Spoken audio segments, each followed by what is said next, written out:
I know I'm involved in evaluating the collaboration between the Alberta Education and a number of schools in Alberta and the Canadian Space Agency, and they bring experts from the Canadian Space Agencies up to and including astronauts into the classroom to talk to the students, and it's just such a really different experience for those students to be able to talk one-on-one with an astronaut or with somebody who's directing the Mars probe or something like that. It wasn't there when I was in school. Are there other projects, you know, that kind of thing that just jump out at you as being really different than when you were in school, which is a lot later than I was in school?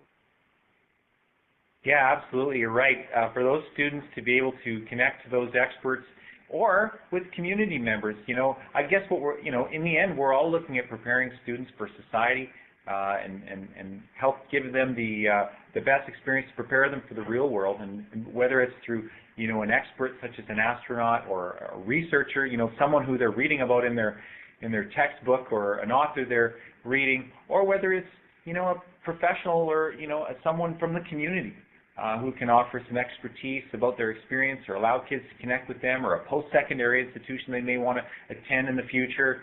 You know, it's all about, you know, authentic communication between different people. You asked whether we're seeing any types of special projects that are of note.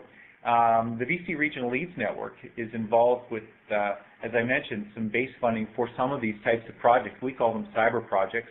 And we're seeing some really interesting projects taking place between schools in Alberta that I'll share with you a couple examples here. One, we have CTS students from across Alberta, led by a lead teacher at one of these schools, and the students are at different locations in CTS courses are creating stop motion videos and are using the video conference to ask each other questions, to share some of their work with, that type of thing.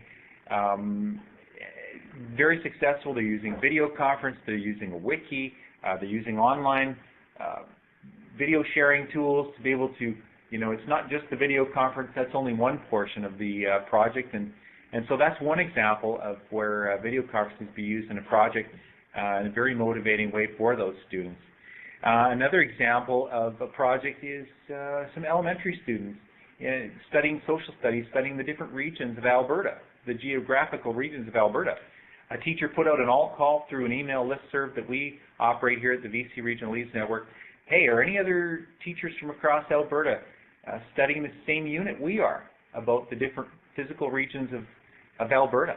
And if so, would you like to become an expert on your particular region and then share, you know, rather than read it all out of a textbook, which is great, having those students take a leadership role in learning about their own local communities and the physical areas of their you know, location in Alberta, and then through video conference they all met together, and you know, one side was the expert presenter and the other sides were the participants who would actually you know, learn from the other students. So, you know, it puts students both in a sort of a teacher as well as a learner role in a very meaningful and impactful way. They may not, you know, I always used to tell my students when I was teaching in the classroom, you probably won't remember, you know, the math lesson I taught you yesterday, but some of those really unique learning experiences we had in class, those are the things you remember for time to time, for you know, for the rest of your lives, really. Let's see, there's another project, for example, just to illustrate you know, the different types of projects that are taking place right now. I'll mention one more.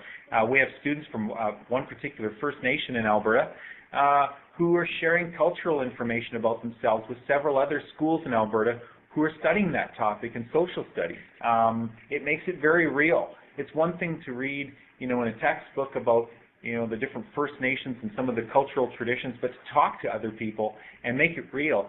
In fact, you know, they're sharing some of this information through video conference, but at the end of the project, they've scheduled a face-to-face meeting at a park where they can all celebrate that learning and meet face-to-face with those people they've been studying with through the video conference for a week. So some really exciting projects that are taking place using video conference. And again, it's all about authentic learning and authentic communication and having real audiences to connect to.